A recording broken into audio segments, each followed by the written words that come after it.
Steve jobs दुनिया का सबसे ज्यादा रिकग्नाइज्ड चेहरा। Steve Jobs. Steve Jobs. Steve Jobs. Apple का फाउंडर, आईफोन बनाया, आईपैड बनाया, इंसान और टेक्नोलॉजी के फर्क को खत्म किया। 3 अक्टूबर सन 2011 को वो अपने घर पर था, अपनी फैमिली के साथ, अपने आखिरी लम्हात में। और उसके आखिरी लम्हात में जो उसके अल्फाज थे, जो उसकी सिस्टर मोना सिम्पसन ने सुने, वो ये थे कि oh wow, oh wow, oh wow. Steve's final words were, "Oh wow, oh wow, oh wow." सवाल ये है कि क्या देखा था उसने, क्या नजर आता है मरते वक्त। और ये सिर्फ स्टीव जॉब्स की कहानी नहीं है। थॉमस एडिसन, अमेरिका का सबसे बड़ा इन्वेंटर, मरते वक्त कहता है कि ये वहां बहुत खूबसूरत है। वो क्या देख रहा था? ये सवाल दुनिया के बड़े सवालों में से एक है कि मौत के बाद क्या होता है। लेकिन ये बजाते खुद एक अलग सवाल है। इस वक्त जिस सवाल की मैं आपसे बात कर रहा हूं वो ये कि मौत के वक्त क्या होता है, आखिरी मिनट्स में, आखिरी सेकंड्स में। साइंस ने इस सवाल को 2000 साल तक इग्नोर किया। क्यों? क्योंकि ये अनकंफर्टेबल था, क्योंकि इसको स्टडी करना मुश्किल था, क्योंकि ये एक सोशल टैबू था। लेकिन सिर्फ 2023 में यूनिवर्सिटी ऑफ मिशिगन की एक स्टडी पब्लिश होती है, और वो स्टडी पब्लिश होती है proceedings of the national academy of sciences में, दुनिया का सबसे क्रेडिबल साइंटिफिक जर्नल। और जो उन्होंने डिस्कवर किया वो सबसे पहले साइंस की टेक्स्ट बुक्स में नहीं बताया गया था। और यहाँ पर ज्यादातर लोग जो इस टॉपिक पर बात करते हैं वो एक गलती करते हैं। वो कहते हैं कि जब इंसान मरता है उस वक्त ब्रेन बंद हो जाता है, हार्ट रुक जाता है, ऑक्सीजन नहीं मिलती, ब्रेन स्लोली शटडाउन की तरफ जाता है। ये गलत है, बिल्कुल गलत। सन 2023 की स्टडी में कुछ ऐसा रिसर्चर्स ने कैप्चर किया जिसको देखकर उनके होश उड़ गए। जिस वक्त मरने वाले का हार्ट रुका, ब्रेन में गैमा वेव्स सर्ज कर गई, जरूरत से ज्यादा बढ़ गई। वो गैमा वेव्स जो सिर्फ तब एक्टिवेट होती है जब ब्रेन अपना सबसे ज्यादा कॉम्प्लेक्स प्रोसेस कर रहा होता है, यानी ड्रीमिंग के दौरान, मेमोरी रिकॉल के दौरान, या फिर डीप कॉन्शियस एक्सपीरियंस के दौरान। यानी मरते वक्त ब्रेन ज्यादा एक्टिव हो जाता है, अलाइव होता है, हर मोमेंट को फील कर रहा होता है। और हम सोचते हैं कि डेथ एक लाइट स्विच की तरह है, ऑन ऑफ खत्म। नहीं, ऐसा हरगिज नहीं है। साइंस कह रही है कि मरते वक्त ब्रेन अपना सबसे ज्यादा बड़ा पावर शो करता है, और ये एक ऐसा शो होता है जिसको सिर्फ मरने वाला ही देख सकता है। एक ऐसा शो होता है जिसका कोई टिकट नहीं होता। तो सवाल ये नहीं है कि क्या होता है मरते वक्त, सवाल ये है कि वो जो आखिरी लम्हात होते हैं, आखिरी 7 मिनट होते हैं, उनमें क्या एक्सपीरियंस होता है, कहानी क्या है। आइए समझते हैं।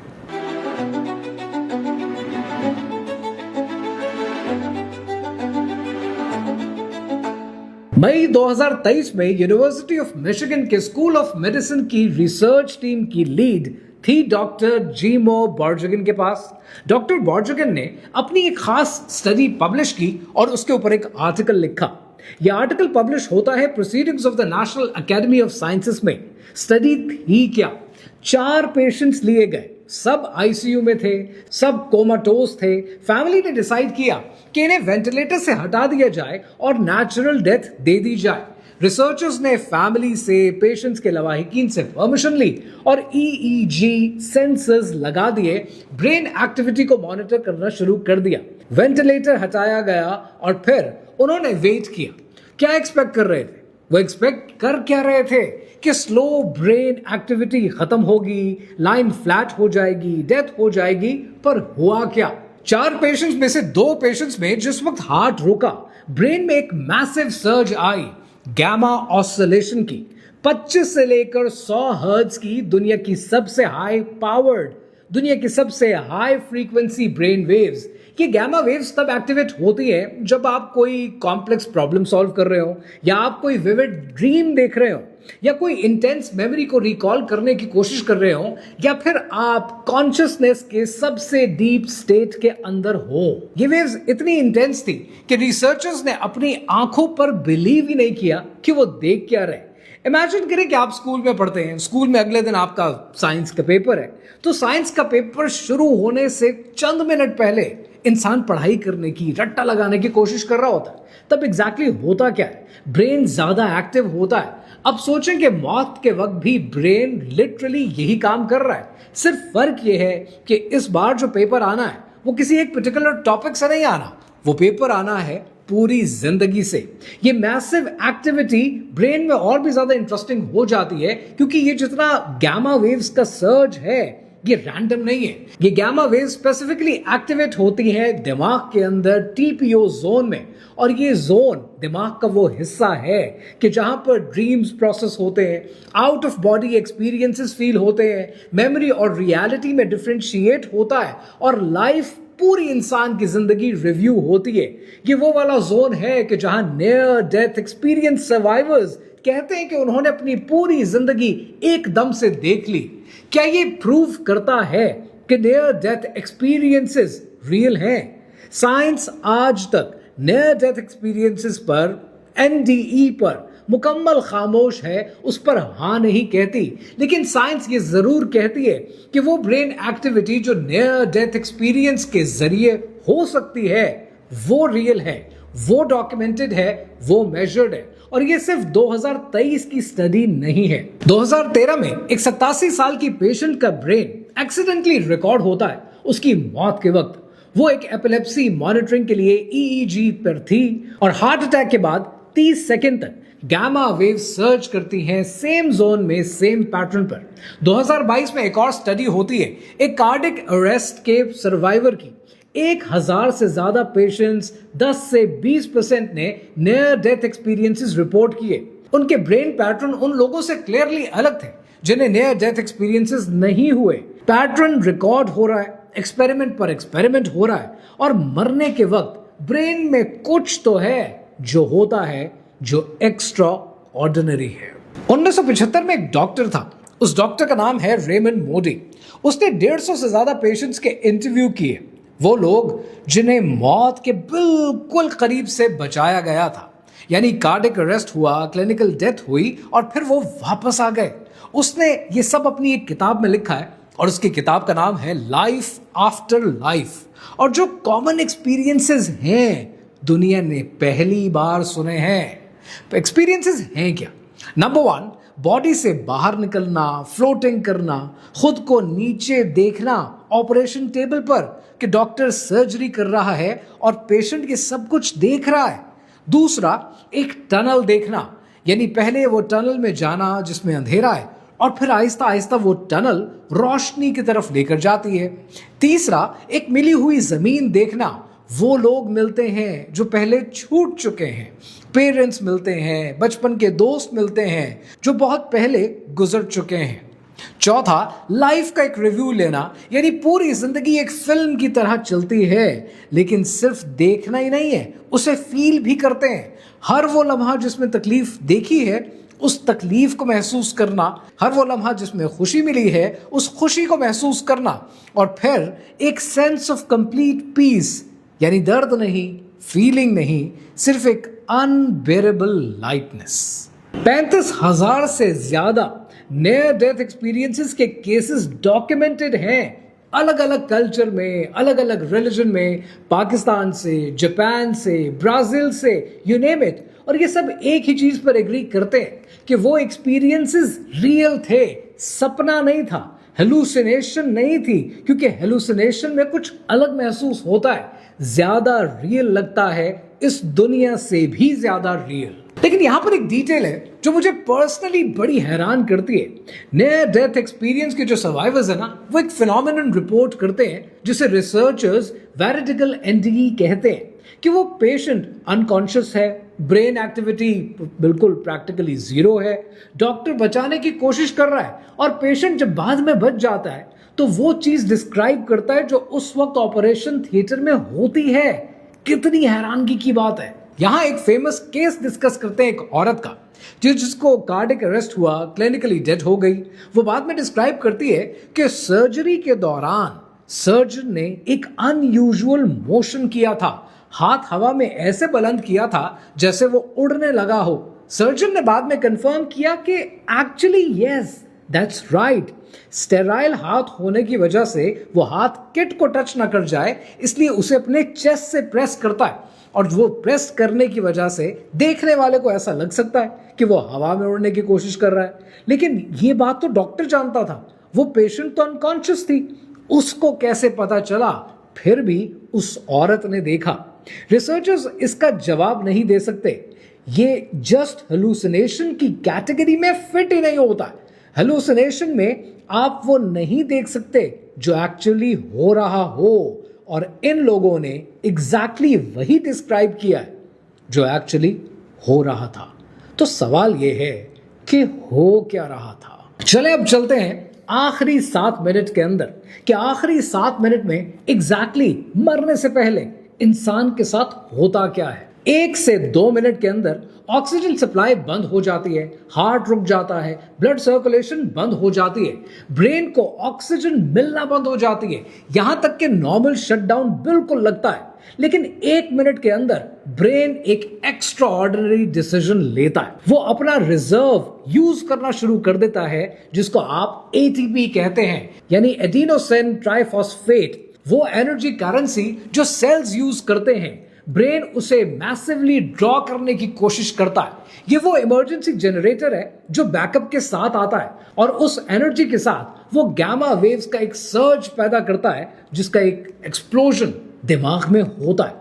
जरा ये सोचें कि पावर कट हो गई है, घर के सारे अप्लायंसेस बंद हो गए हैं, लेकिन बाकी घर के सब अप्लायंसेस बंद होने के बाद एक इमरजेंसी जनरेटर सिर्फ एक चीज को पावर देना शुरू करता है, जो सबसे ज्यादा बड़ी है, सबसे इंपॉर्टेंट है। वो एक स्क्रीन चलाने की कोशिश करता है, और उस स्क्रीन पर आपकी पूरी जिंदगी चलना शुरू हो जाती है हाई डेफिनेशन में, और वो भी सराउंड साउंड के साथ। अगले 2 से 4 मिनट के अंदर पूरी जिंदगी का रिव्यू आंखों के सामने चलता है।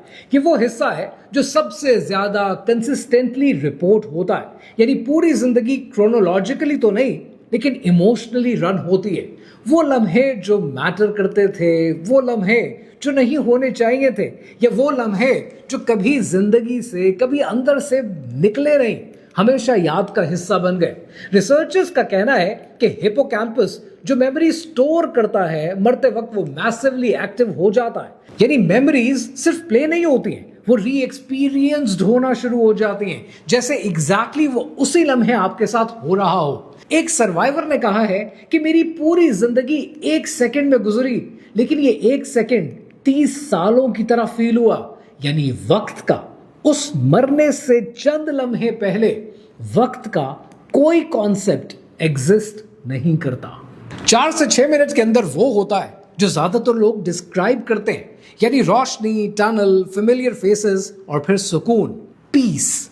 यानी न्यूरोलॉजिकली पिनियल ग्लैंड जो डिमेथिल ट्राइफिटामिन प्रोड्यूस करते हैं, पॉसिबली मैसिव रिलीज करते हैं। यानी डीएमटी वो कंपाउंड है जो सबसे ज्यादा इंटेंस विजनरी एक्सपीरियंसेस क्रिएट करता है। कुछ रिसर्चर्स का हाइपोथेसिस है कि मौत के वक्त पिनियल ग्लैंड का नेचुरल डीएमटी रिलीज वो रोशनी, वो फेसेस, वो फीलिंग को एक्सप्लेन करता है। ये अभी कंफर्म्ड नहीं है, लेकिन वो कंसिस्टेंट एक्सपीरियंसेस जो दुनिया भर में रिपोर्ट होते हैं, न्यूरोलॉजिकल बेसिस उसकी जरूर बनाते हैं। 6 से 7 मिनट के अंदर वो होता है कि जिसके बारे में साइंस के पास भी कोई जवाब नहीं है, क्योंकि यहां पर कॉन्शियसनेस इंपॉर्टेंट है, पर कॉन्शियसनेस का जवाब नहीं मिलता। यहां साइंस आकर रुक जाती है, क्योंकि यहां एक सवाल है जो साइंस ने कभी आंसर नहीं किया। अगर ब्रेन में कोई एक्टिविटी नहीं होती है, ब्रेन जीरो हो जाता है, फ्लैट लाइन हो जाती है, और फिर वो पेशेंट कॉन्शियसनेस रिपोर्ट करता है, कुछ देखा है उसने कुछ फील किया है, तो वो कॉन्शियसनेस कहां से आई? ब्रेन तो था नहीं, बॉडी थी नहीं, तो यह सब कुछ हुआ कैसे? मॉडर्न न्यूरोसाइंस एक एजम्पशन पर खड़ी है कि कॉन्शियसनेस ब्रेन की प्रोडक्ट है, तो ब्रेन बंद तो मतलब कॉन्शियसनेस बंद। लेकिन नियर डेथ एक्सपीरियंसेस के जो लोग हैं वो डेटा रिपोर्ट करते हैं, और उनका डेटा उस एजम्पशन को चैलेंज करता है। कुछ नियर डेथ एक्सपीरियंस सर्वाइवर्स जो क्लिनिकली डेड थे, जीरो ब्रेन एक्टिविटी के वक्त कॉन्शियसनेस रिपोर्ट करते हैं। ये न्यूरोसाइंस का सबसे अनकंफर्टेबल डेटा पॉइंट है और इसका आज तक साइंस के पास कोई जवाब नहीं है। अब जरा वो हिस्सा समझते हैं जो साइंस ने कभी एक्सप्लेन नहीं किया, ना साइंस कभी एक्सप्लेन कर सकती है। रसूल अल्लाह सल्लल्लाहु अलैहि वसल्लम ने डिस्क्राइब किया है कि मौत के वक्त क्या होता है। आज से 1400 साल पहले बगैर किसी ईईजी के, बिना किसी न्यूरोसाइंस के और बगैर किसी पीनास के जर्नल के, सुनन अबू दाऊद के मुताबिक रसूल अल्लाह सल्लल्लाहु अलैहि वसल्लम ने इरशाद फरमाया कि जिसका मफहूम है कि जब मोमिन बंदा इस दुनिया से जाने और आखिरत की तरफ रुकू करने वाला होता है तो आसमान से फिजुल अंजुम आकर उसके गिर्द बैठ जाते हैं। उनके चेहरे ऐसी रोशनी के हैं जैसे आफताब। फिर मुल्कुल मौत आता है और उसके सर के पास बैठकर कहता है कि ऐ पाक रूह, अल्लाह की मगफिरत और उसकी खुशनूदी की तरफ निकल। अब जरा ये समझें कि आसमान से फिजुल अंजुम आते हैं, उनके चेहरे जैसे आफताब, और नियर डेथ एक्सपीरियंस के सर्वाइवर्स वो क्या रिपोर्ट करते हैं? रोशनी, नूर, इंटेंस, ब्यूटीफुल, ओवरवेलमिंग। साइंस क्या बोल रही है कि ब्रेन डेथ के वक्त गामा सर्ज होता है, वो जोन एक्टिवेट हो जाता है जो विजुअल प्रोसेसिंग और कॉन्शियसनेस का हिस्सा है। और ये हदीस 1400 साल पहले हदीस नबी सल्लल्लाहु अलैहि वसल्लम यही आपको एग्जैक्टली बताती है कि वहां पर रोशनी होगी, वहां पर प्रेजेंस होगी। और फिर रूह के निकलने की डिस्क्रिप्शन आती है कि रूह ऐसे निकलेगी जैसे बूंद कतरे से बाहर निकलती है, ईज के साथ, स्मूथनेस के साथ, पीस के साथ। और नियर डेथ एक्सपीरियंसेस वाले वो सर्वाइवर्स क्या कहते हैं जिन्होंने वापस आकर रिपोर्ट किया कि ऑलमोस्ट यूनिफॉर्मली सब यही कहते हैं कि मरने का प्रोसेस पीसफुल था। यहां पर एक आखिरी एलिमेंट है जो आपने नोट करना है। ये जो जिंदगी के आखिरी 7 मिनट होते हैं, रिसर्चर्स कहते हैं कि इनके अंदर पूरी जिंदगी का एक रिव्यू आता है जो क्रोनोलॉजिकली नहीं होता है, इमोशनली होता है। यहां पर आपने एक बात नोट करनी है कि एक नियर डेथ एक्सपीरियंस के सर्वाइवर है और इनका नाम है डॉक्टर राजीव पार्थी और ये एक एनेस्थीसियोलॉजिस्ट भी है। जब ये एक नियर डेथ एक्सपीरियंस से गुजरे, इन्होंने रिपोर्ट किया कि मुझे मेरी जिंदगी के वो लम्हात दिखाए गए जिनमें मैंने किसी को हर्ट किया था। यानी आपका कंट्रोल नहीं है, आप इसको मैनेज नहीं कर सकते। जो जिंदगी में बोया होगा वही जिंदगी में रिव्यू के तौर पर सामने आएगा। इसलिए इंपॉर्टेंट है कि जैसी जिंदगी हम गुजारेंगे वैसी ही मौत हमें नसीब होगी। अल्लाह सुब्हानहू व तआला ने सूरह वाक़िया में इरशाद फरमाया, जिसका मफहूम है कि अगर वो मुक़र्रबीन अल्लाह के करीब में से था तो उसके लिए राहत है और खुशबू है और जन्नतुन नईम है। यानी राहत है, खुशबू है अल्लाह के मुकर्रब लोगों के लिए जो अल्लाह के करीब हैं, उनके लिए पीसफुल जिंदगी है, उन्हीं के लिए पीसफुल मौत है।